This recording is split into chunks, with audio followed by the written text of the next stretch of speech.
Hi everyone, welcome to the Fight with Teddy Atlas. I'm Teddy Atlas III, joined by Boxing Hall of Famer, 2025 live streamer, my main man, Teddy Atlas. How you doing, bud? I know you're busy. You're busy being a father, running this podcast, running the live streaming, doing my social media, doing everything. Do you have time to be my agent? Always. All right, because you do a pretty good job of picking up my ego, make me, temporarily until the masses get a hold of me, temporarily feel pretty accomplished. Until, of course, you get out there with some of the meanies that can exist out there in the social media world. But you know what? I'm always try to be thoughtful enough and honest enough to say that I'm thankful that you and me can do this show. Thank you, and thankful that there is an audience that appreciates what we do and that wants us to do it and that is there to, to demand us to do it, because otherwise we wouldn't be doing it. To support us doing it. And that's why we're doing the live streaming. And we did the live streaming of the huge, it turned out to be as, a good as fight as it was hoping to be, and promote much better. Not even close. Much better than it was ever expected to be. I mean, it became that Super Bowl that everybody thought was going to be just maybe a blah, blah Super Bowl, but it became one of the great Super Bowls of all time. I mean, it was fantastic, and we had the privilege of live streaming it for the fans out there, the audience out there. I hope they enjoyed it. I know we had a pretty big audience. We're going to continue doing this as my son wants to, and as far as you tell us to do it, by your attendance in supporting it. So we'll be doing it next week for a bunch of big fights right here in Times Square. We'll be doing those fights. Matter of fact, we're going to do the whole weekend, right? What the heck? We're going to do Saturday. What the heck? We're going to do Saturday and Sunday. Inoue is fighting on Sunday. We can't leave the monster out. So we'll do Saturday and Sunday, all the fights, really intriguing fights, really interesting fights, and really impactful fights in the boxing business of where guys go forward or guys go away. They are those kind of fights. So anyway, without any further ado, I will allow my agent and ask my agent to move us forward. I'm glad you're my client and not Shedeur Sanders after this weekend. We would have lost a lot of money together. But yeah, you told me when the draft was coming up. I mean, there's nobody that's got a better mind with it than you. And when the draft was coming up, you told me very clearly. You said that he's not I don't have him as a number. I don't have him in the first round. He said, I know that they're hyping him. You told me they're hyping him. They're there, and he's talented. He's athletic. He's this. He's that. But and he's got all the hype with his father and everything else. But he said when it comes down to what you need to look at as a scout before you invest what's invested in these guys, when they are top guys, when they are in the first round, he said, everything I've looked at, I'm not making them a number one. And then sure enough, I mean, I was shocked. All of a sudden, I'm getting reports on my phone from ESPN. Shakur still hasn't gone top first 10, first 20, first, right? And I'm like, how far is he going to drop? Like, I think it was a bit shocked. Were you even shocked, as long as we're touching on it real quick, are you even shocked with his namesake and with obviously his talent and everything else and the attention he got on network television doing his fights? His father, of course, doing his games. His father, of course, a big part of that because he's the coach of Colorado, and they got a lot of extra attention with Deion Sanders being the coach. But were you surprised how far he dropped? And where did he wind up going? I don't even know. Yeah. No, I was surprised how much he slid. He went in the 5th round. He was selected in the 5th round by the Cleveland Browns, who already had selected a quarterback a few rounds earlier out of the University of Oregon. What is wrong with the Cleveland Browns that they can't get quarterback stuff right? What is wrong with them? Do they have was there somebody years ago that put a jinx on them, a quarterback jinx on them? Did they do somebody wrong years ago in Cleveland that we haven't, like one of those fabled stories, the GOAT, the story with the Boston Red Sox? It took them 85 years to live off that jinx with Babe Ruth or whatever it took them, 90 years, whatever, when they finally won a World Series. What is it? What is it with the Cleveland Browns and their problem with drafting quarterbacks? This might be something in the water there. I don't know. You're right. You're onto something. I was with the Cleveland Browns in 2009, 2010, and even then, between Brady Quinn and Derek Anderson, Jake Delhomme and Seneca Wallace, and I could go on to Colt McCoy and many others, they still haven't been able to figure out. They thought they did with Deshaun Watson. That hasn't played out. He's now injured.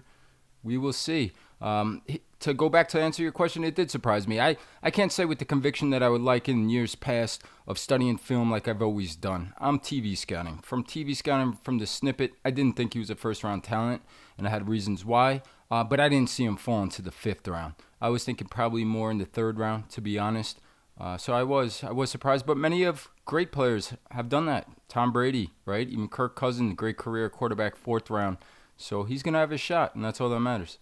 But guys like, the one difference I would think, and you tell me if I'm on a track or not, with a guy like Brady, he wasn't expected to be that high. He didn't have that hype. He didn't have that spotlight on him coming out that Sanders did. That was the difference for me.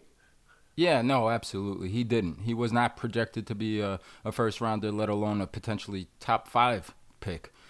So, yeah, it's completely different. And Brady was beat up with his lack of athleticism and running the 40 and so forth with his time at Michigan. So it was... Can't go by the neon talents all the time. You got to consider what I like to say, right, bud? Those quiet talents. Those quiet talents. The ones that don't bark, that don't spark up, but they're there. They're there when you need them. They're there when you need them. When the neon ones aren't there. And maybe this is what he needed. I know it's a humbling experience, and he's still a young kid with a bright future. So we'll get back to the boxing talk, though. You did a little lead-in, had an unbelievable fight Saturday from the UK, the sons of. We had Chris Eubank Jr., Conor Benn, and like you said, wow, did they live up to it and then some. Incredible. We did the live stream. It's still up there for everybody. Want to go back, listen to Teddy's call during the fights. It was a lot of fun. Thought you were great. We had a good amount of viewers and comments and interaction. And it was fun to have all those people with us during such a great fight. I thought just from the opening, bud, when Chris Eubank Sr. arrives and they show him on camera, special. Wow, that was a wow moment. That was a wow moment. And I think I usually don't get carried away with those moments. You know, they're great. They're beautiful. But how much impact do they really have? You know, usually it's overstated. This was not overstated. I think it had impact. I couldn't agree more. It was powerful. It gave me goosebumps. It was emotional. You could feel it, the energy, the stadium feeding off of it. And I do think, to your point, it added the strength maybe needed to Eubank. Coming in, 160-pound fight, he did look drained. He did look like a guy who was a little bit of a shell of himself in those ways. And 18-foot ring, nowhere to hide. And Ben came all night. He didn't want, but it turned out maybe the 18-foot ring at the end. Here's the crazy thing about boxing, ironically.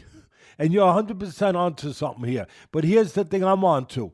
Maybe, ironically, yeah, the small ring benefited to those, you know, the guy who was going to be aggressive, the guy who didn't want to fight on the outside, the guy who had to win on the inside. That would be Ben. But how much of a twist of fate is it that in the end, that the smaller ring might have served Eubank because he just he was forced because he's an older guy. His legs were starting to give a little bit. Both of them had been through the wars. I mean, he was forced to then bite down and fight in a smaller geography. He was forced to, and that actually won the fight. That's the thing about this fight, that the area that he was supposed to win in on the outside, in the end, the opposite area, the area that Benn was supposed to win in, Eubank won in. He down the stretch. He went into they went mano a mano. He basically said, anything you could do, I could do better. Okay, you want to fight inside? There's been a lot of talk that when you get inside, you're going to tear me up on the inside. You know what? Here I am. Let the best man win. Wow. That's the way it gets done. That's the way it should get done. That was magnificent. It was magnificent. And it really was. It was special. It made me emotional watching and feeling the crowd. As you always say, they are the greatest fans, the UK fans. It's awesome just to watch it from television. See, they proved it again. And so don't yell out there, I love you Mexicans. I love the Irish. I love the Puerto Rican. I love the American. I love all of you, the Filipinos. Please don't be mad if I left anyone out. I love you all. You're all passionate. You're all great. There's nobody better. Nobody been around longer. Nobody that has more history with this great sport than those blokes across the pond. And I know they're enjoying their Guinnesses. I know that the Benn fans, I hope so. I hope that the Benn fans and the Eubank fans got together for a cold Guinness or two, because the English are known for having maybe two. Get together for one or two and toast each other. Just toast each other for a special night, because it was special. And before I let you take us through the rest of it, I will just say this. Thank you. Thank you. Thank you to both those fighters. There was a lot of crap going on, a lot of stuff. And you know what? At the end, they made it all irrelevant. They made the crap irrelevant. Because the only thing we're talking about now, we're not talking about the problems with the father, with the son. We're not talking about the egg, which was not a good thing. But we're not talking that the egg was washed away. Everything was washed away by their performance. And that's what it should always be about. Yeah, and the whole thing was special. I mean, besides the history and the rivalry, and 30 years later getting the sons to fight, they sat both of the dads next to each other. Watched the whole entire fight side by side. You never see that. Two English gentlemen, and both of them showing their love for their sons. I mean, the one in defeat, Ben kissing his son. I mean, how poignant was that? Hugging him and consoling him. And I wanted to almost reach out to them and say, hey, there's nothing to cry about. You won. You won. Yeah. You didn't need your hand. You didn't need your hand raised. You won. You won. You, in the way you performed for a lifetime. That will never be forgotten, that performance. And so to see that, to see the human part, to be reminded that these are human beings. These are not, robots. These are not, as much as they can be gladiators, they're human. They bleed. They hurt. They sorrow. They get, they fear. They doubt. They do all the things that we all do. But in the end of the day, they do what we all want to do and try to do in our own way. They fight. We all want to fight. And to me, the only way I could describe it last night, in the end, was it went back to our primal existence, really to our primal existence of all men, of all mankind, where there was a time where you either conquered or you got conquered. Really, it was that, to me, it was that basic. And that's what they were fighting for. They forgot about the money. They forgot about this. They forgot about the hype. They forgot about the promotional skills. They forgot about about the fathers. They forgot about everything. It was about conquer or be conquered. And I don't think either one of them got conquered. No, I agree with that. I think it was magnificent. Yeah, from start to finish and back and forth. We were paying attention, talking during the live stream on some of the live betting lines, and Vegas was all over the place. 1 minute Eubank's 2-1 favorite, then he's the underdog, then he's the favorite. And that's how the fight was going. I thought in the middle rounds, Eubank's size, experience on the outside, his jab, he started to pull away a little bit. And then here comes Benn storming back, and it looks like Eubank is a putter on a hot summer day, as you would say, about to evaporate, and Benn might get the knockout in the 10th round, and he digs deep. And I go back to what we said earlier, the strength of the last name, but his father being there. I felt like that helped him and served him.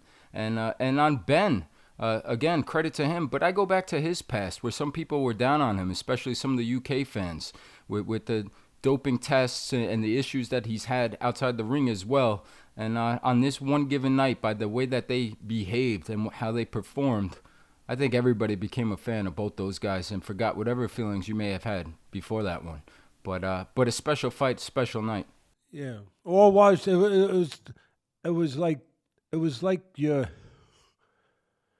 walking into a classroom back in the days when they had blackboards and erasers. I don't know if anybody remembers those days other than me. And I do. Yeah, I remember because I had some of those erasers thrown at my head by the teacher. But anyway, I digress. Back to the blackboard and the eraser. It's like back in the days when you walked in the classroom and there was a lot of stuff written on a blackboard from previous days. And the teacher walks in and says, let's clear this blackboard. And let's start a new lesson. That's what it was. Let's clear this blackboard, just erase this blackboard. And here we are today. What can we learn today? And that was it. That was it. And go ahead, bud. Be the teacher. Be the teacher. What can we learn today? It was well, first off, I agreed with the decision. Did you feel like it went to the right man? It was close. I thought it went to the championship rounds. I saw it kind of like an Arturo Gatti, a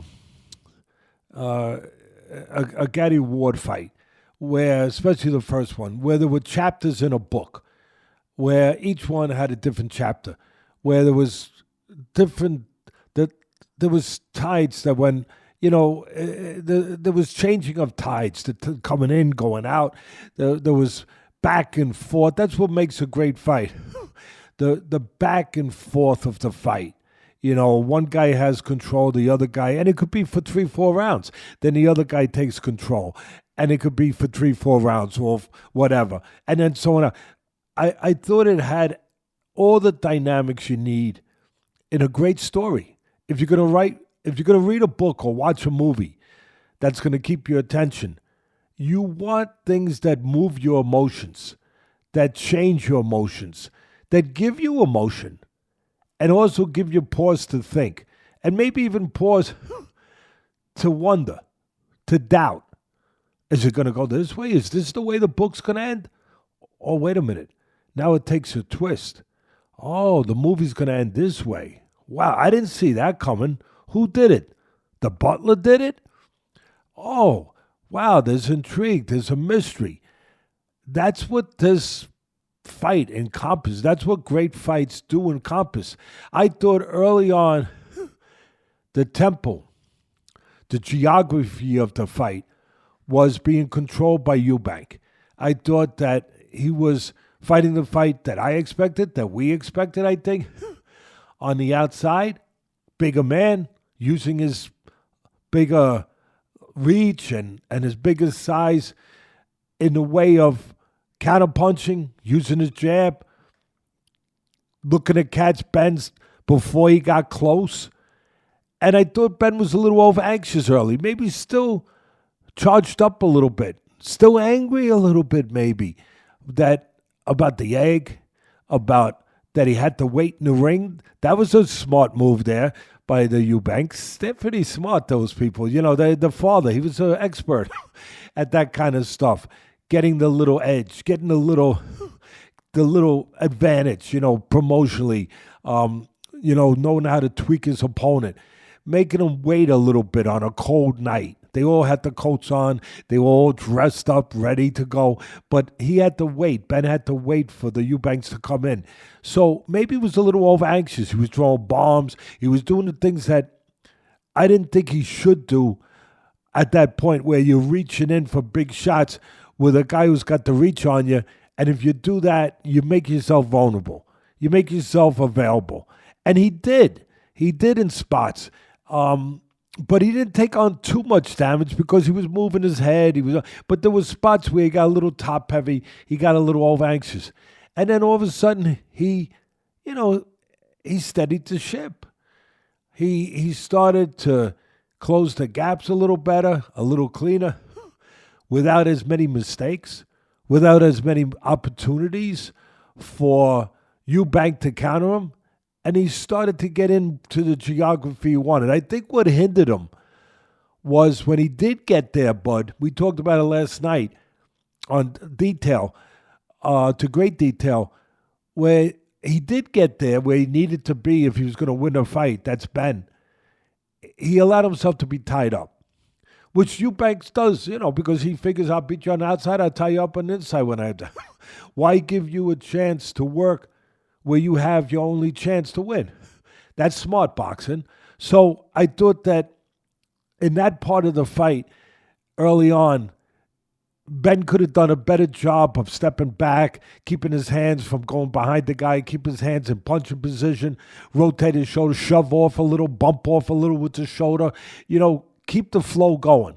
Keep a little distance where he won't get tied up. And then I also thought that he should have used his jab more. I thought that being a little anxious hurt him because he's looking for the big shots with that guy who's going to box on the outside. He should have used his jab to close the gap, to take away the jab, negate the jab of Eubank, at least give Eubank something to think about and to respect coming back at him, where it wouldn't be as easy for Eubank to pot shot him, put bugs on the windshield with the jab. And I thought he could have done that, and then suddenly he started doing it a little bit better. So, again, the ebbs of tides going back and forth. Early on, Eubank, his geography on the outside to use his skills as being a bigger, longer man. And then all of a sudden, Ben getting in close, using his skills, being the offensive fighter, the guy who likes to go upstairs and downstairs and put together the punches. Then all of a sudden, back outside, back and forth. And then came the moment. Came the moment where it looked like Eubank was in control of pretty much of the theme of the fight, the pace of the fight, and he started to tire. He started to tire. The pressure. The pressure started to look like it might have wore a little bit on the 34-year-old's legs. A little bit. That pressure and does the rehydration clause, maybe. And maybe the rehydration clause. It like I always talk about, the pressure takes time to show itself. It's like putting money in the bank and you want interest. You're not going to get interest in the first week. It's going to take a few months to get interest. It's going to take some rounds to get interest with the pressure. He started to get interest. He started to get inside a little bit easier. And more importantly, and this was the turning point, all of a sudden, in those late rounds, Ben started to keep his hands free. He started to take steps back. It was brilliant. Little steps back to keep room where he didn't get smothered, where he didn't get tied up. And suddenly the fight was back in his hands. He was catching up. He was coming on. It was like watching a great horse race, coming down the stretch, and here comes Secretariat. And, it's a champion's move. The champion was making a move, because he knew he had to. And then all of a sudden, and here's really the moment, I've already made 3 moments. I'm sorry. But that's how great it was. But here's the real moment. Here's the real moment. And I dare anyone out there, English or non, I dare anyone to argue with me on this. All of a sudden, a moment of truth where Eubank was asked that question. Do you want it? How much do you want it? Okay, you really do? Okay, your leg's a little older. You're 34. Yeah, you're a little gassed. The guy's, 6 years younger, a little bit gassed. Okay, here's the question. Are you ready to do something that maybe you didn't think you had to do tonight? To go from the outside to the inside, where you were never famous for.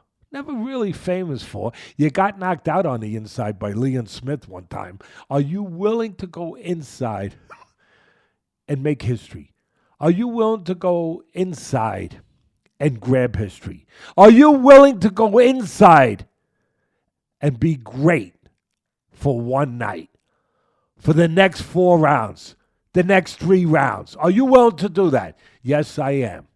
Yes, I am. And Ben was willing to be his partner, not in crime, but in greatness.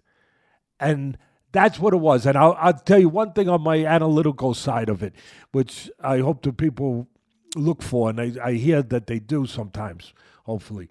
I thought that, I always say that there's a reason why someone's getting hit clean. And Ben started to catch some right hands.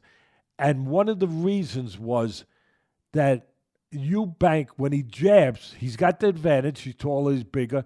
He gives it up by leaning in with the jab. He jabs and he leans in. He reaches in.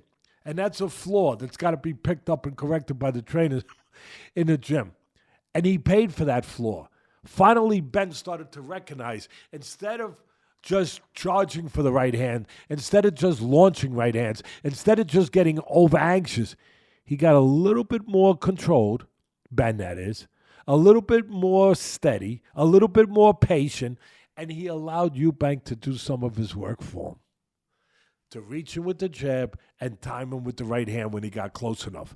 That was one of the technical turning points for me of the fight. And that's it. I mean, that's my summation technically on the fight. I don't know what else to add from a technical standpoint.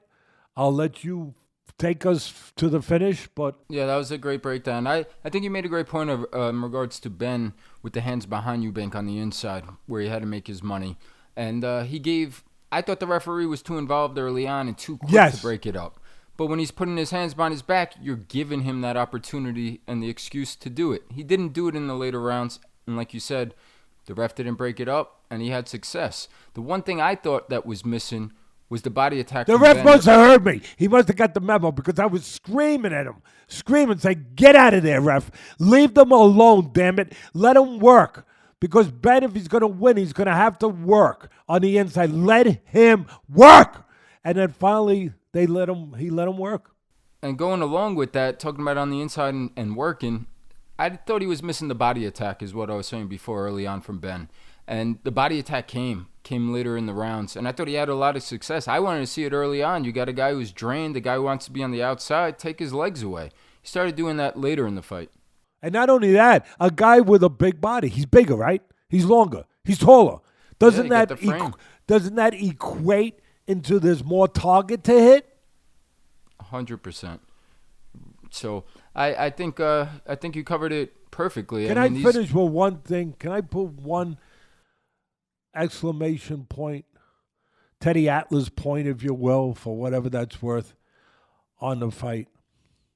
I think I covered it fairly well, but from the perspective of how great it was, I would just like to put this notation, this bow on it. Neither one of them from their history gave us a reason to expect this kind of behavior in the fight. You know, it's one thing to fight like a champ, but it's another thing to behave like one. On this given night, they both did. And they went far beyond what any kind of past references or past experiences could have prepared us for. I mean, you had the PED things, so who knows if they're real or not, but you had those accusations with Benn. You had him, the smaller guy. You had the back and forth about the hatred for each other and about their fathers, and if one father's not coming to the fight. You had Eubank, where people had wondered about how he could handle an inside fight with his chin hold up, and what would he fight with enough gusto? All of that. There were reasons to there was no reasons to really believe that they would, at the end of the day, show the kind of fortitude they showed. And here's my reason why they did. It was always in them. They never, like a lot of people in anything, any vocation, any battle in life, there was no reason to ever know. They never had to know. They never had to go to a place to find out. And I think I know why. Not only did they go to that place and willing to go to that place, but why they were able to sustain the effort and show the effort they did when they went there. I think it had to do with geography. I think it had to do with fathers.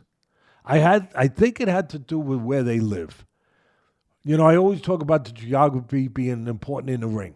Who fights in the place that best suits their skills?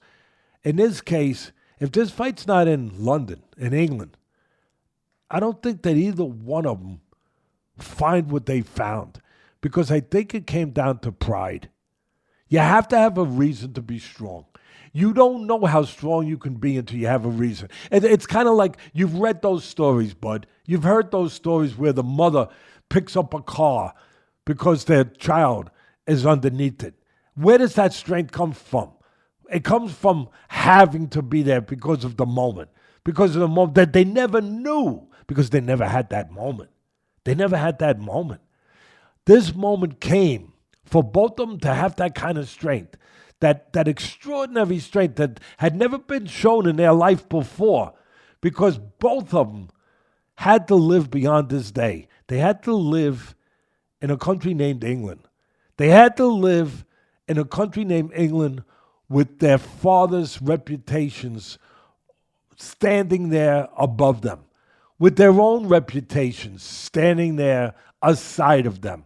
They had to be able to back up all of the stuff that had been said, to erase it, and to also justify the reason for this fight, the reason to care about these guys, even the reason to remember their fathers.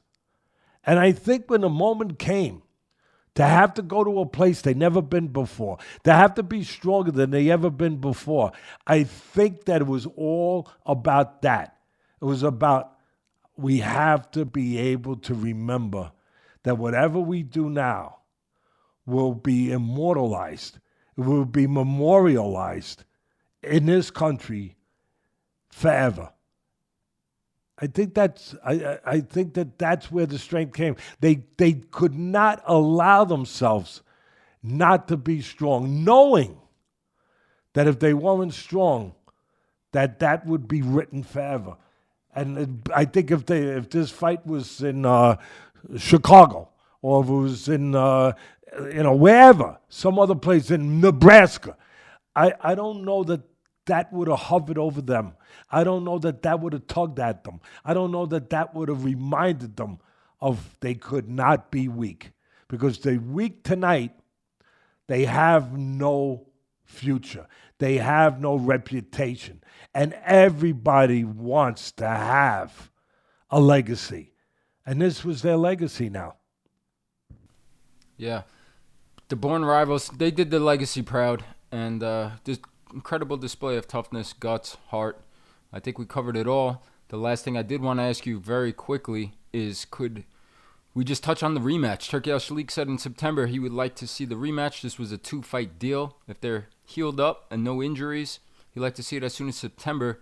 What do you think of the rematch? Does it play out differently? Do you see it the same? You know what? It's a great question. It's an important question.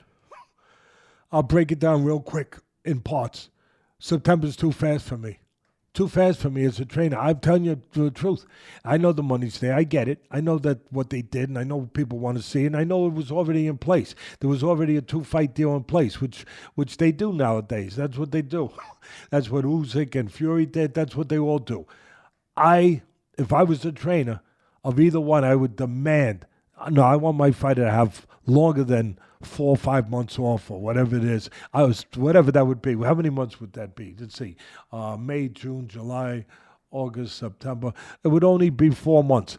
I want more time off. After a battle like this, with a lot of damage, it was a brutal fight. I want more time for both guys. That's number one. Number two, I don't know that the winner is going to be served the way you might think in a rematch. He's 34 years old. He fought the fight of his life. They both did, but he fought the fight of his life. He's 35 years old. With all the stuff that won't be there next time. There won't be a father showing up unexpectedly the next time. That's done. That can only be done once. That done. That extra boost of whatever that boost was, that's not there next time. Again, his legs started to look a little worn, but he mentally he dug down. He refused to allow his legs to make the choice. He made the choice, but maybe the legs will have a bigger say in that decision next time at 35 or closer to 35 years of age after that tough fight. So maybe the younger man gets served by this fight. That's my feeling about it. Yeah, and now maybe if Eubank could pull it off again, the Canelo fight makes a lot more sense and will make him a lot more money. So he's going to have enough money from these 2 fights, believe me. But yeah, if he wanted to fight Canelo, now that's a fight that people will buy, that people will be interested in. People will say, okay. Before, no. Because he didn't earn the right to believe in him in that kind of level of fight, to believe that he warranted that kind of fight, or he warranted your support in that kind of fight. He legitimized himself. He did. I know he was always a fighter, don't get me wrong, but he legitimized himself in a different way. They both did. Yeah. Well, that was a great thorough breakdown for a fight that deserved it. A classic fight of the year. And sounds I'm going to go faster. I'm going to go fast on the rest of the show. But that fight did deserve, I thought, that kind of attention. Yeah, so moving on. Before we do, I want to take a quick pause, give a thank you to today's sponsor, Athletic Greens, the all-in-one daily drink to support better health and peak performance. These guys have spent 10 years with top nutritionists and doctors to create this formula. It's made from 75 whole food sourced ingredients, has vitamins, minerals, prebiotics, probiotics, and antioxidants. It's like an insurance policy for your body's health and immunity. Simply visit athleticgreens.com/atlas to claim your special offer of 10 free travel packs with your first purchase. All right, so now moving on from the boxing to the UFC world. Before we get into the main event from Kansas City, Missouri, we had Garry in the main event, the co-feature. Very good friend of yours and ours, and a good friend of the show, a co-worker of yours for ESPN, Anthony Smith. He announced the final fight of his career last night. The outcome wasn't what we all hoped for and he hoped for, but that didn't matter. What mattered was his career and the beautiful tribute to him in the video they played in the octagon after the fight. This is a man who always did it the hard way, never wanted the easy way. He showed that with the John Jones fight, lived the right way inside the ring, outside the ring. He's a true champion in all those ways. He's had 60 fights now in MMA, and he's decided to hang him up after a great career. I just want to hear your thoughts on a great fighter and a good friend of yours, Anthony Lionheart Smith. 2 things. He's got the right nickname, truly. And he's a champion. He never won the title. He fought everybody. He fought everyone. But being a champion is not just about having a title or a belt. It's about how you embrace the moment when that moment comes in your life. That moment to make a choice. To make a choice to do something great. And the way you make the choice. The behavior attached to the performance athletically. That night against the GOAT, people say the greatest of all time, John Jones. That night, he could have got the other part of being a champion, the technical part, the material part, if you will, the metal part, the plastic part, the part, I'm not demeaning it, but the part that is comprised of a belt, that is an accessory to wear, to put on your body. But there's certain things that are more important than an accessory to put on your body. It's a belief and a behavior and a code to put inside your spirit, to put in your soul. That night, he did that. When he had a chance because of a foul in that fight to be rewarded a title, to be given a title, where a lot of people have in the past accepted that and been given that opportunity. But he did not. He said, no, there's only one way to win a title, and that's to win it by beating this guy, not on a technicality. By doing that, making that choice, he showed what he's all about. He showed that what his code of behavior and living is. It's to behave like a champion and to conduct himself like a champion. And he's done that. I don't care what his record is. He's fought everybody. And yeah, he fought probably a couple years too long. He's my friend. But I can say that. He did.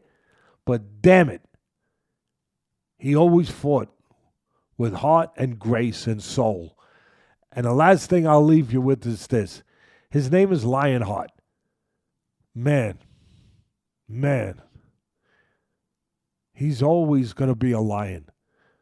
The next time you go through a zoo and you see a lion, and you see that lion's a little older and he's sitting there, he's not in his domain that you would like to see him in. He's not out in the safari.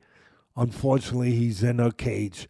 But you look at him, and even though he's older, even though he's no longer in those tall weeds and those tall grasses chasing a gazelle, you look at him, and what do you walk away with? What do you see? You see a lion. You see a lion. Anthony Smith, every time I see him, I see a lion. Yeah, well said. And congratulations to him. Well deserved. He's earned it. Enjoy your time off. And his next chapter, we know what it is already. He's a great commentator. So he's going to do all right. And Wonder Boy, is Wonder Boy going to give him a little competition? Because they had Wonder Boy replacing him, taking his place because he was fighting that night. They were kidding around a little bit afterwards. That, kidding around. He might have one more fight. Yeah, one more fight.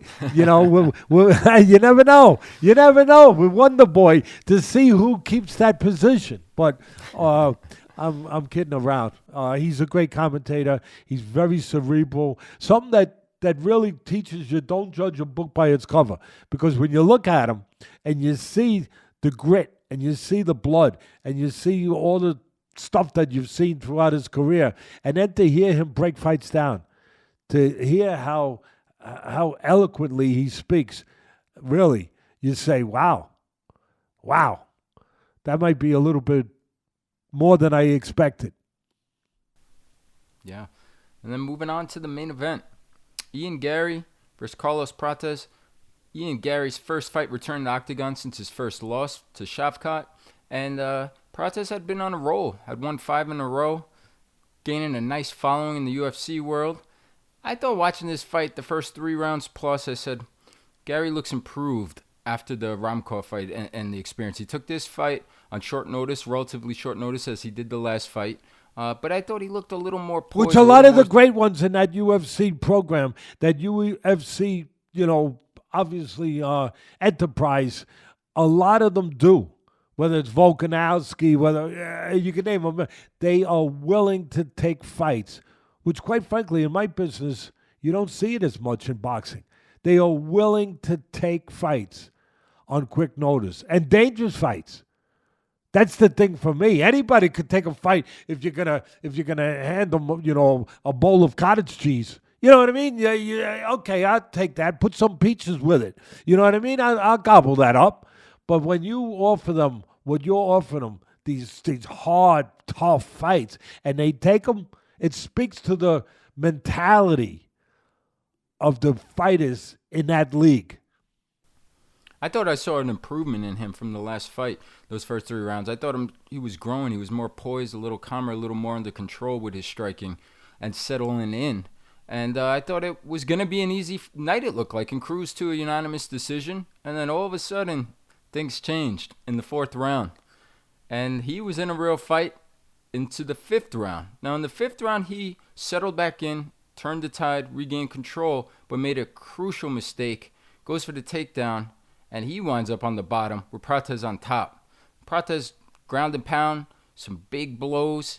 He had a chance to pull it out. He had a chance to get the knockout win. The clock won. The clock won. The clock won. But that's my question. The clock. Not just the clock. That's my question. That's it, buddy. Not just the clock. Because Garry didn't allow him to take it to the next point. He found a way to survive it. But go ahead, I'm sorry. I disagree. I saw it differently. I didn't think Garry found a way to survive. I thought Prates gave him the way to survive. He let him out of it. Either way, he found a way. He was allowed to find a way. Fine. But either way, yeah. Hey, maybe Sakata should give up maybe a pack or 2 of the cigarettes he smoked. I don't know. I don't know. That's what rumors have, that he's a chain-smoking son of a gun. No, there's no rumor about it. He is. And that's where I'm going with this. He lives his life that kind of way and almost proud of it, right? Like Ricardo Mayorga was in boxing. Smoking Identical. a cigarette in the locker room. Yeah, in the ring. Yeah, right after the fight. And the great Larry Merchant, to his credit, he didn't like it too much. He said, what the? I mean, a lot of the commentators are afraid to say what should be said. Larry Merchant was never afraid. Go ahead, I'm sorry. So Prates, I take it this way. When you do stuff like that and you live that way outside of the ring, and I've heard you say this many times, it almost feels like it's a built-in excuse. When he does fall up short, when that moment comes and he doesn't dig deep, what do people say? He could have beat that guy, but he didn't, because he don't care. He smokes cigarettes. But if he doesn't smoke, he would win. And it just felt that way. It felt like, I know Mayorga beat Vernon Forrest in boxing and some fighters, but when he stepped up to that next level, he always came up short. And it almost felt like he doesn't care. But if he did, maybe he would have won.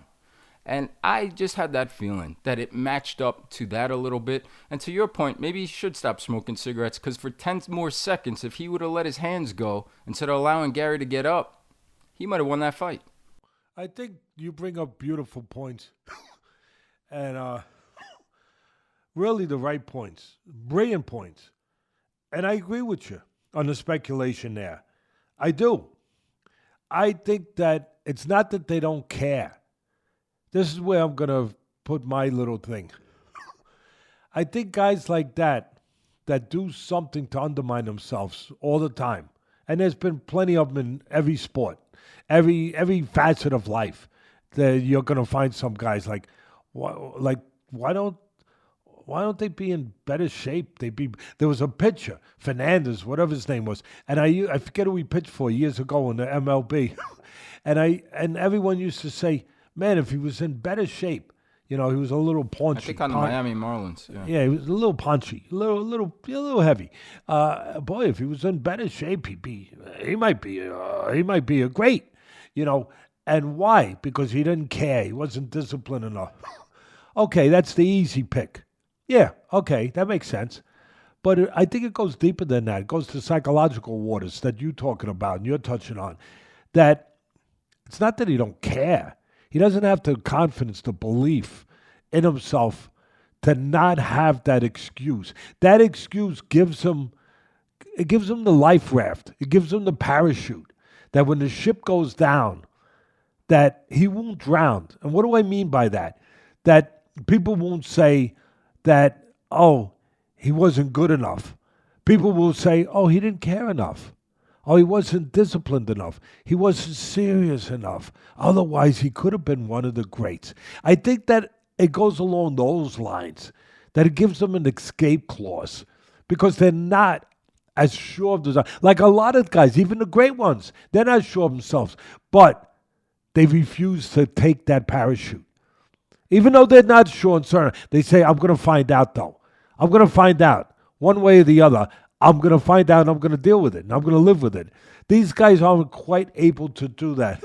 They have to have, as you said, I use your words again, that little excuse in the back. And I think that that's a brilliant point you bring up, and a point that I've brought up throughout my life in boxing, that I've seen it. And as far as this fight going, where it looked like it was going to be, an easy fight, an easy night, never forget the great Yogi Berra. Never forget him, bud. Don't forget one of the greatest bad ball hitters in the history of the baseball. Never, and a great winner with the Yankees. Never forget. It ain't over. It ain't over, baby, till it's over. And, or like your former boss, the great Al Davis, once said, just win, baby. I love it. I laugh when I say it. It's so simple, but it's so strong. It's so true. Just win, baby. And that's what he did. He just won, baby. At the end, look, I'm gonna put a bow on it. I agree with you. Garry showed me an improvement. Where? He showed me an improvement with being consistent with the areas he needs to be consistent, with his physical gifts, God-given gifts of being long and big. He is big. He was a lot bigger than Shakur, just to look at him. He showed me an improvement where he was better and more consistent, more disciplined, if you will, at fighting the kind of fight, the geography again, with his talents that he needed to fight than he had been in the past. He was more cognizant of that, more aware of that. And he fought long, he fought tall, he fought on the outside, he picked his spots, he mixed it up. He got takedowns, give him credit. He got takedowns on a guy who had never been taken down. He got about 4 of them, maybe 5 of them. So he mixed it up. He kept him off balance. He did show high fight IQ, the better fight IQ. I thought so, bud. Look, he controlled the outside. He did what he was supposed to do. He played to his strengths, and he made the other guy fight his fight, Garry's fight, not his Shakur's fight, Garry's fight until the end. Carlos Prates. Prates. I'm sorry, Prates. I don't know why I'm calling him. I guess his first name, but no name. Okay, I just made up my own name. Okay. Carlos Prates. You think of the Shakur Stevenson for some reason. Yeah, and listen, Garry fought a little bit like Shakur Stevenson, since you bring that up. Controlling the outside magnificently, controlling range, controlling distance, making the other guy fight his fight, counter-punching, keeping him at bay. Yeah, he did. And I love the way that he put punches together in the 3rd round where he pushed him back, where Garry pushed him back and put punches together and then hit him with an uppercut. You know why I loved it? He didn't overrush it. He kept extension on his punches while he was doing it because you didn't want to get too close to this guy because this guy could punch. His opponent could punch like hell. He was dangerous. He was punches, like I say, they're born, they're not made. This guy's got power, and he's a southpaw, and he's dangerous. And he's dangerous until the very, very, very, very, very end. Like Yogi Berra said, it ain't over till he says it's over, until the final bell rings. And at the end of the day, I love the way in the 3rd round, Garry pushed him back, but still, even though being aggressive and saying, oh, you're giving up your geography, you're going into the other guy's area. No, he was still getting extension on his punches to keep an advantage where the guy couldn't get close enough to catch him with one of those shots. And he was moving the guy's feet back, knowing he could be aggressive at that time because the guy couldn't be set to punch. At the end of the day, he made a mistake. You make mistakes, you pay for them. In this case, he almost paid for it. But he didn't quite. But one thing to remember, and I'll finish with this, is when you're fighting a guy who can punch, I don't care how badly you beat him. I don't care. Your concentration better be at a peak level every second of the fight, because all they need is one. And he came very close to getting what he needed to pull off that win and give Garry 2 losses in a row. But I got to say one more thing. I love the humanity of both men. I love the sportsmanship of Garry, both men. But I love the way Garry always goes over and just thanks his opponent, hugs his opponent, shows you that they are human beings, and has those moments. I love it. He goes from they both go from trying to annihilate each other to where, again, they remind us. They remind us that these are people. They're people that fight. They're people that go to places that most people would never choose to go to. But at the end of the day, they're people. I just love the way he went over there and he put his arms around them. He walked around. They were having a talk. They were walking around the ring having a talk, having a chat. They just tried to, put each other in the hospital. They're walking around having a chat. Yeah, what are you doing Sunday? Well, we're going to, I'm having my family come over. My wife's going to make sauce. And okay. We're going out. Oh, it was cool. It was cool. Yeah, great sportsmanship. Highly entertaining fight. And that wraps up all the fight coverage from this past weekend. 2 highly entertaining fights that we covered, both in boxing and the UFC. So we will move on. We want to touch on next week, the big card we talked about. We're going to live stream May 2nd, May 3rd, May 4th.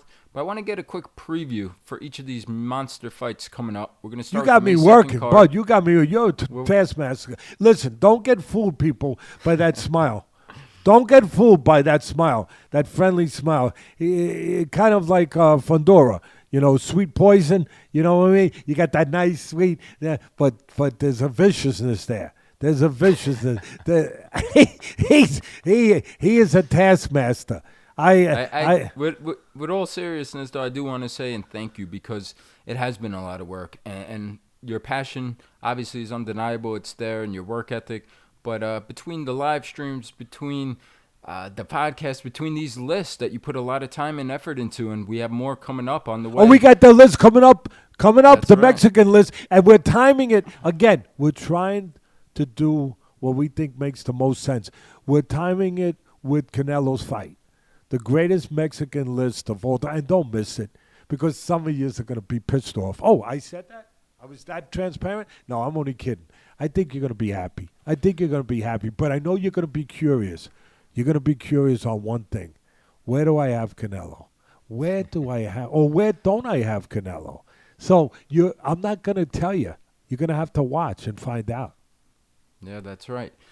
So with that being said, I just finished up what I was saying. I just want to say thank you, because it's been a lot. And on top of it, you don't never stop. You're always watching fight films. You live for it. You love it. You've been watching the talents and the Grand Prix tournament, so it never ends. But with that being said, May 2nd, want to touch on the preview. Times Square. I'm super excited, super curious, not only for the fights. I just want to see the visual. Growing up, New York City kid, Times Square a million times. Never imagined a fight of this caliber, especially, would be in the middle of Times Square. I want to see what that looks like. I'm wondering. Wait, let me interrupt you. I'm wondering if that fight's gonna be, or the fight's outside. I'm only kidding. But, it's New York City. How can I not say I've lived here my whole life?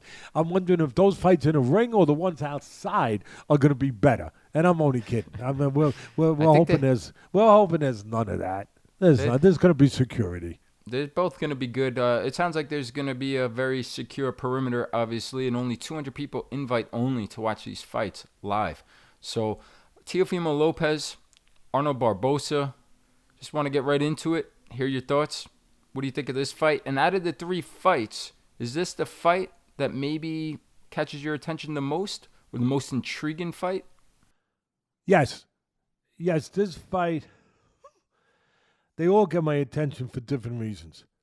This fight gets my attention because Teofimo was on the verge, and so he might get mad at me, but I don't think he will. He doesn't mind the truth. He's a good kid. He's a smart kid. I like him a lot. He was on the verge of being that superstar, that great, and he might still be there. But he's one of the stars. He's one of the stars. I'm not diminishing that or downplaying that or taking that away. But he was on the verge of going to that place, that next place, of being the really, no doubt, star after he beat Lomachenko. And he got sidetracked. He lost to Cambosas.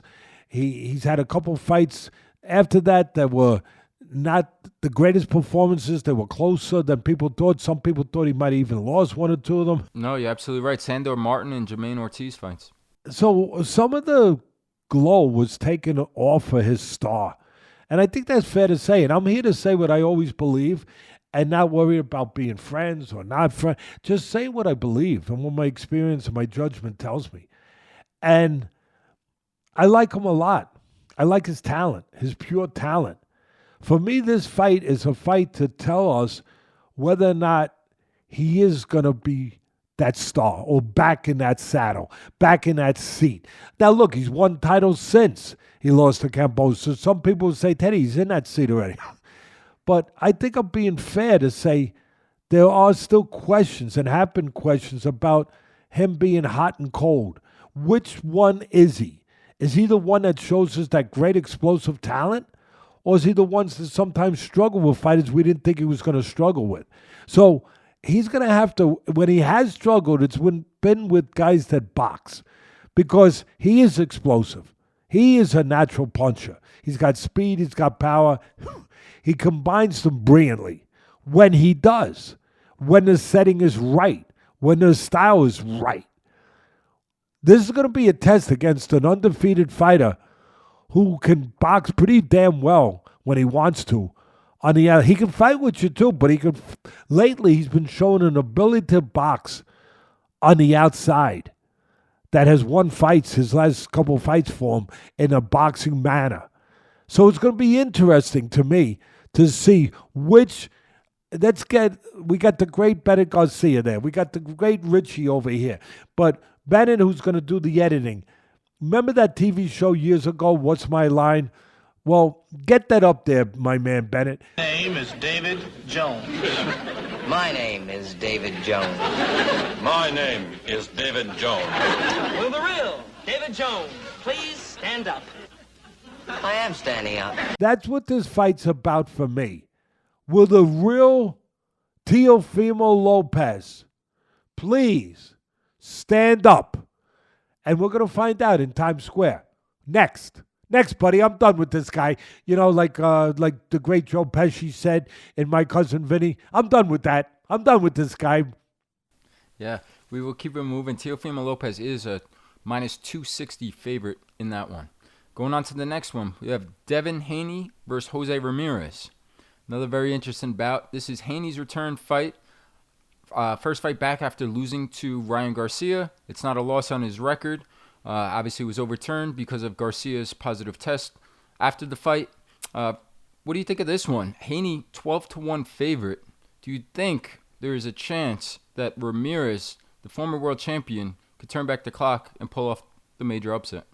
There's always a chance. I've always said it. My mentor, Customato, always said it. There's always a chance for a former champion who's had tough times, who looks like he's becoming a shadow of himself or a little bit less of himself, a little sharp one. And that's what Ramirez looks like, quite frankly, a little bit. There's always a chance that champion on one given night can turn the clock back and remember who he was. And if that happens, you got a hell of a fight. He likes to be aggressive, Ramirez. He likes to go to the body. He likes to get into that terrain on the inside. This fight, to me, is all about Devin Haney and his father. It's not about Ramirez. I love Ramirez, but it's not about him. It's about what Devin Haney is going to be there. what after that really just brutal fight that he had with the punishment, and he showed unbelievable heart. He wouldn't have survived if he didn't have that kind of special heart.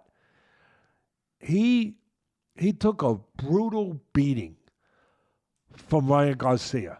Now, we know about the peds, about this, forget that for a minute. We're just talking about the fight and the results. He took a lot of punishment in that fight. To me, this fight is about how much did that physically take away from him, if anything. I give credit to the father. He's smart. He gave him a lot of time to recover. He needs time. I think Ben, I said it earlier, I think Ben and Eubank need more time than September to recover. But the father of Haney made sure that he had enough time to recover. So what does he have left physically? Has he lost anything physically from that brutal fight? And then number two, and the most important part, where is he mentally after his first loss? Where is he? Has he regained his confidence? Is he Devin Haney again? And then number three, his strategy, his identity, where I thought that they made a mistake in the first fight. And I understand the mistake. With all the stuff going on in that Ryan Garcia lead up to that fight, Garcia talking crazy and all the different stuff, people thought that there was something wrong. He was mentally, there was something wrong with him. And how could you not think that? That he wasn't ready for the fight. He came in heavy, the whole thing. And I think that the father and the son, they bought into it. And I think we all did. Where they thought, okay, for this fight, we don't have to be what we usually are, what got us there, which is a boxer, a guy who sets traps, a guy who's defensively conscious at all times, controls range. No, we're going to be something different. We're going to go get him and get rid of him because we can. We're going to be seek and destroy tonight. That's not Devin Haney. That's not what got him there. That's not what the father formed him to be. The father's done a good job with him. That is not. They went off script in that fight. And they fought a fight at a style that does not suit them. It does not suit their talents. He's a counterpuncher.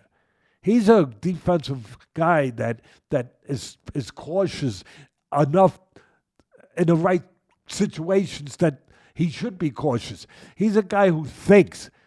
He's a guy, again, who controls range, who uses his jab, who sets up nice counters, who mixes it up. He's a guy who boxes. He's a guy who, when he's at his best, he puts a clinic on. He puts punches together beautifully, sharply. He doesn't waste anything. I want to see if he's back to being that guy. If he's back to being that guy, and he's right mentally and physically, well, then Ramirez's style is going to suit him. It's going to suit him. It's going to suit him where he might put a clinic on. He might be a surgeon. Yeah, I said it. He might be a surgeon instead of with a scalpel, with gloves that night. I'm through with that. I'm done with that one. Next. That fight was initially supposed to be 144-pound catch weight. It's going to be 147 pounds. First time for Haney, moving up from 140 pounds. You touched on his father. He brought in Shane Mosley to help in the training camp for this fight. So we'll see if there's any changes and adjustments made with Sugar Shane helping out in camp. I'm glad to hear that. You know why? Sugar Shane was a great fighter. I always liked him as the way he represented himself, but he was a terrific fighter. And he's had some things in his personal life. He's had certain things that have been tough. I'm glad to see him get an opportunity to be back doing something in this kind of way, in this kind of significant fight. I'm happy to hear that. I'm happy to hear the father has reached out and done that. Yeah, it was nice to see. So we'll move on to the main event. The main event, Ryan Garcia, Rolly Romero. We just touched a bunch on Garcia in the last one with Haney. This is his return fight back after the PDs, after the suspension, 1-year suspension. Returns to the ring versus Rolly Romero. Rolly gets another crack at it, another huge fight, another payday. Does Rolly, hey, look, I'm kidding. I like him. He's a fighter. I like him. He's a fighter, and he's gotten a little more humble. He's quieted down. He just fights now. I like him. But let me ask you a question, Bud, okay? Again, because I think people, if anything, they could hate me, they could like me, they could tolerate me, but they know I'm going to say what I think. And maybe what they're thinking, but they can't say. But does he have pictures on somebody? Because he keeps getting these fights. He loses the big ones, and he gives his all. I'm not knocking him, but he loses the big ones, and then he comes up and gets a big fight where obviously it passes somebody else up on the line that probably thinks, hey, wait a minute. I've been winning. I've been winning over here, and I'm not getting this shot. This guy loses when he gets them, and he gets another one. Like, what the? Like, what the heck? What the heck? You go back to when he was fighting on Showbox. He fought a guy from a Dominican kid named Jackson Marinas. I thought he lost that fight. I was live at the fight in Vegas versus Ishmael Barroso. Tony Weeks gives him a gift, stops the fight. Horrible stoppage. He loses to Pitbull Cruz, to your point, to Tank Davis, and here he is again. He could talk. He could sell, right? He's got a mouthpiece on him. And he's got Al Heyman. He's got Al Heyman. Al Heyman has helped him. Yeah, most importantly. And an exciting style, right? He does come forward. He is strong, and he engages. So, in this fight... he's kind of... Sometimes he's kamikaze, but he goes and... he comes and he comes and he puts it forward, and he leaves it in the ring. Well, Ryan Garcia left Derek James after the fight versus Haney with Derek James in his corner. Brought him back. 12-1 favorite. Does Rolly Romero have a shot to pull off the major upset? I want to say no, but I can't just definitively say no, not because of Romero, but because of Ryan. I'm not positive yet. I think Ryan has matured. I think he's settled down. I think he's grown through his experiences. And, boy, they've been experiences the last 2 years. Oh, my God. Oh, I think he has found himself. I think he has. But I don't know yet. If he has found himself as a fighter and happy with himself and in believing, because I thought he had a lot of doubts about himself, like we all do. But I thought those demons kind of barked at him sometimes and caused him to do things that sometimes we scratched our head. Why are you doing this?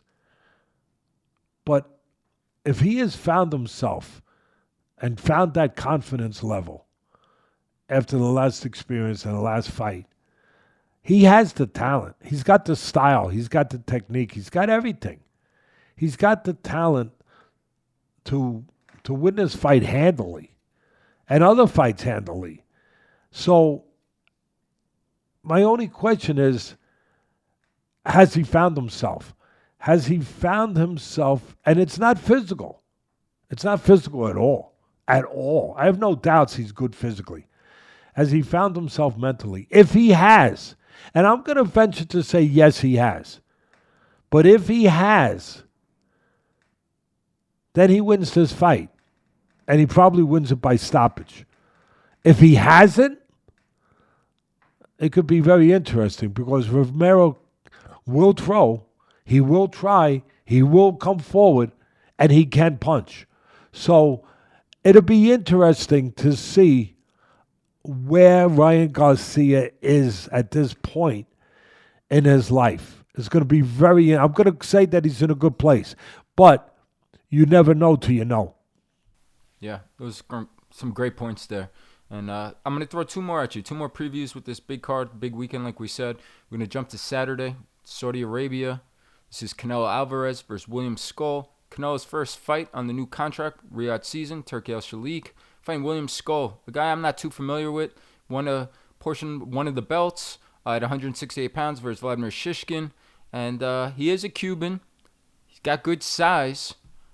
What can we expect from him? He's a massive, massive underdog. Is there any chance he could pull off the monster upset? He's got good size. He's human. Obviously, some of the Great fighters, great amateur fights, great pro fighters, especially if you go back to the 40s, the 50s. Oh, my God, you had some unbelievable Cuban champions. You've had some great Cuban champions in the 90s, and throughout boxing. So he's got that pedigree. He's got that attachment. He's got that bloodline. He hasn't learned how to lose. He's naturally at the weight that he's fighting at. Canelo is too, but Canelo did come from other weights to get here. And now with the muscle and everything built up, he does look like a good solid 168-pounder, but he still came from other weights.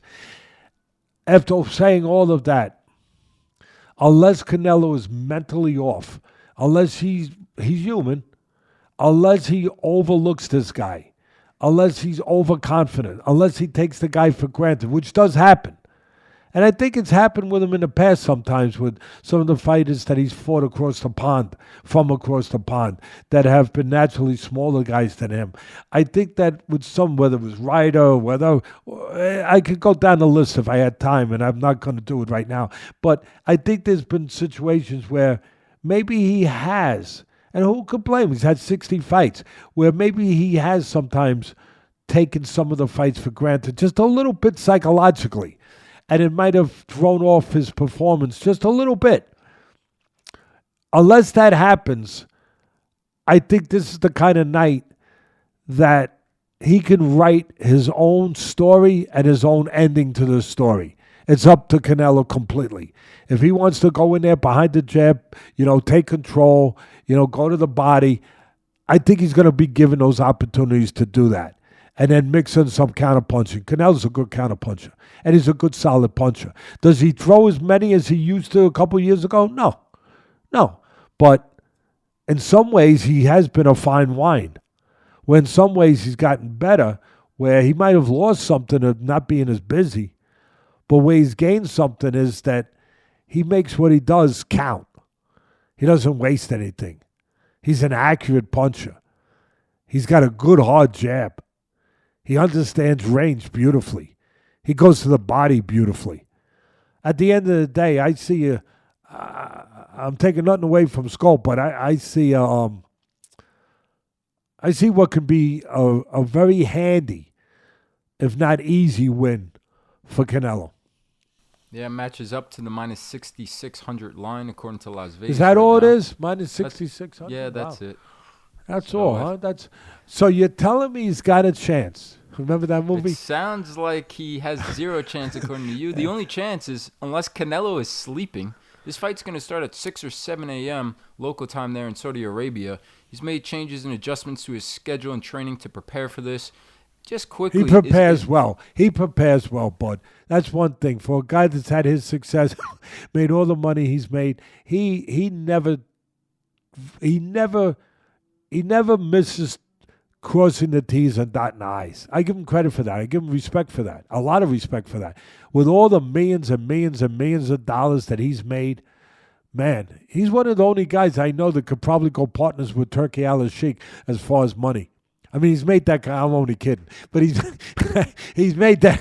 He's made that kind of money. He might own an oil well or two. I mean, I don't know how many oil wells they have in that part of Mexico, but if they do, Canelo might own a couple of them. I mean, and for a guy who's had that kind of success, like the great Marvin Hagler, who I miss, but the great Marvin Hagler used to say, you know what? It's hard to get up and do road work at 5 a.m. when you're sleeping in silk sheets. And Canelo still continued. I don't know if his sheets are silk, but they should be. They could be. He still gets up and does his road work and does everything he's supposed to do to be prepared. I give him credit. I salute him for that. Yeah, the King of 168 will be back. Cinco de Mayo weekend. We will see. And that's a great card. Also, I just want to touch, we're not going to preview those before we move on to the final one of Inoue. But we got the rematch. Bruno Saras, Jamie Magia, and Martin Bakole return to the ring after losing to Joseph Parker. He's fighting the long, wiry, big puncher, Efe Ajaba. So, interesting fights on that card. That will take us to Sunday. The final one, preview that we'll talk about now, that is the monster, Nanaue Inoue. He's going to be fighting against Rafael Cardenas. Inoue, another huge favorite. This is his return to the States. I believe his first fight in Las Vegas, Nevada. Just want to hear your early take and preview on that one. Inoue, the monster.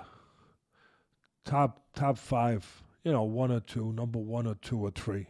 Well, number 1's Usyk. Let's leave that alone because of obvious reasons. And then Crawford and Inoue right there. He's got an opponent in front of him who has talent. An opponent in front of him who, of course, everybody's the naturally bigger guy for the most part with Inoue, because Inoue's moved up already so many weight classes from where he initially started this great journey. But he's got an opponent in front of him who's in front of him. See, that's it. That's Teddy Atlas's point here. He's in front of him. Anyone who's in front of him, he's going to get to him. He's going to get to him. You might catch him too, but he's already shown he could get off the floor. He could do what he has to do. He could behave like a champion, not only fight like a champion. He is a champion for that reason. And he is special for that. And he is elite because of that. Anyone who's in front of him, he's going to hit. And he's going to hurt. And he's going to finish. And I think he's going to do that again. I think he's got a live opponent, but he's got a guy who likes to do the Mayweather, imitate Mayweather, the shoulder roll. Not that Mayweather was the only guy, but Mayweather's the guy that made it a little famous, at least for the modern era, where he does the shoulder roll and then he looks to counter you.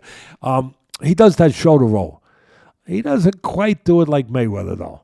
Not quite. And you better be careful doing it with Inoue. Because when you do that, he's got good eyes in a way, not just good power. When you do it like this, in a way, he's not going to chase you here. He's going to say, aha, I see what's available down here. A right hand to the body. He's going to take what you give him when you do that shoulder roll. He's not going to go for it. He's not going to be tricked by it. He's not going to be miraged by it. He's going to say, oh, I'll take the body. You're giving me the body, I'll take the body. And then I'll go upstairs.